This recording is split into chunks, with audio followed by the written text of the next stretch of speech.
So our new variant and Criterion dungeons have been out for a few weeks now, and after having farmed the normal mode a bunch of times and now also having cleared Savage, I thought it was time for some updated thoughts on the content. Now today I'm only going to be talking about our Criterion dungeons because my thoughts on the variant dungeon haven't really changed since I did my first impression video. However, I've gotten a better appreciation, if that's the right way to call it, for our Criterion dungeons over the course of the time that I have now spent in there. So initially I wasn't a big fan of how the rewards were structured.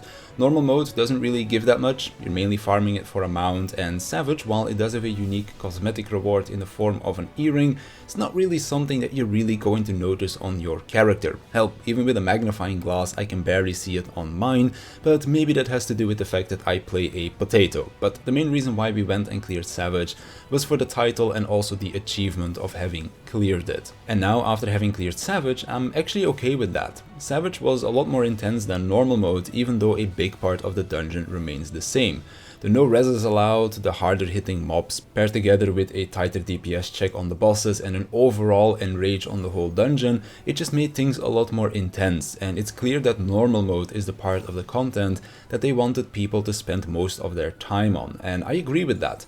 The way that we approached it is that we would farm normal mode a bunch of times to try and get the mount, and then once we're confident on the dungeon, we would dip into Savage to try and get that cleared, and that approach worked really well for us. I feel like Savage is mainly there for you to show your mastery of the dungeon after you've cleared it a few times, and I'm okay with that. Savage is fun to clear once or twice, but I prefer the more laid-back experience of normal mode. It's not to say that normal mode is easy, because it isn't, it's just tuned for a different item level. Normal mode you can enjoy starting at 610, which is not that hard to get, some leftover Savage pieces, maybe some tomestones you have left to spend, or maybe even grabbing some pieces of gear from the market board is pretty easy to get if you really want it. Savage, however, is tuned for players that are best in slot, and I feel like this is a good decision. It makes farming for best in slot worth it, because outside of ultimate and an easier Savage rate clear, there isn't really a need to get best in slot. Now that we have another piece of content outside of ultimate that pretty much requires well-geared characters, it adds an extra incentive for players to chase that best in slot equipment. But if doing Savage isn't something on your to-do list, then you can still enjoy normal mode with a lesser geared character, or on alts if you just want to mix things up a bit with your friends. However, do keep in mind that the closer your party's item level is to the minimum requirement, the harder the content is going to be, because when me and my friends decided to do an all-alt run job of the dungeon, for which most of us were barely making it to the 610 requirement, the DPS check on the bosses felt as if we were doing Savage, or maybe even a little bit more difficult than that. So if you want a more comfortable run, where you can afford a death or two or maybe some damage downs, then bring your better geared characters. But if you can play well and maybe you like the challenge, then you can certainly run the dungeon on lesser geared alts. And it was honestly really fun to do so. We had done so many runs on our mains at this point that normal mode started to feel pretty easy, but once we were on classes that we weren't as comfortable on in the content and that also didn't have as much gear, the difficulty went straight back up again, and that is where I got that feeling again that we were doing this difficult 4-man content and that you don't necessarily need to do the Savage difficulty to have this difficult 4-man experience. So it felt great. For the dungeons themselves, both normal mode and Savage, I think they are perfect. Normal mode took some time to figure out when we were progging it, but once you've got a few clears under your belt, it became a fairly chill experience, but you still had to keep your mind in the game for some of the mechanics, and then once we were comfortable on that, we could go into Savage to kind of test our mastery of the dungeon, and then to also earn that title and some glam in the process.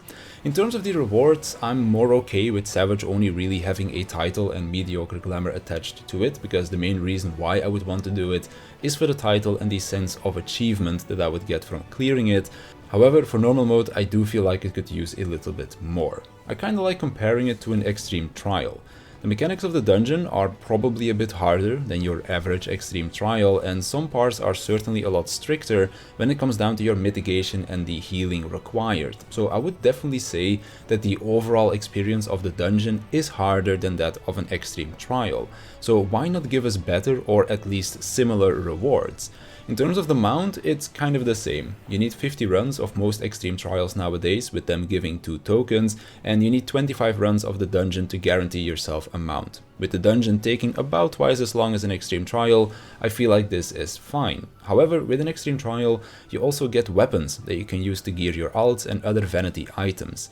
In Criterion, the mount is pretty much it. Like, sure, there's the adventure plate stuff, and I believe it's an Orchestrion as well, but that's kind of it. I do understand that you can sell the mount for gil, so if you're doing it early on and you're getting really lucky, like a certain someone in my party, then you can make a lot of gil from the dungeon, but if you're a little less lucky, you might only get your mount once you've farmed the 25 runs, and maybe you'll just want to keep that one for yourself. So in that case, you're not really making any gil from it.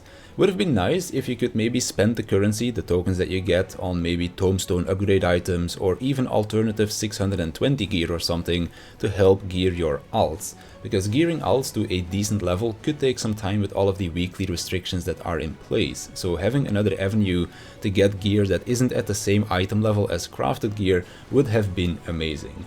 Doesn't have to be savage level gear, but just something in between would have been really nice. Because right now, once I've finished my 25 runs, I'm just done with the content and I have no reason whatsoever to go back in there.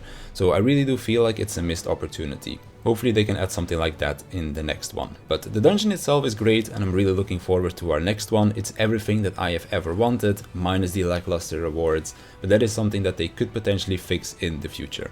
Anyways, those are pretty much my updated thoughts on the content. Let me know how you've been enjoying Criterion and what you think of the content itself. And with that, I want to thank you for watching, and I'll see you in the next one.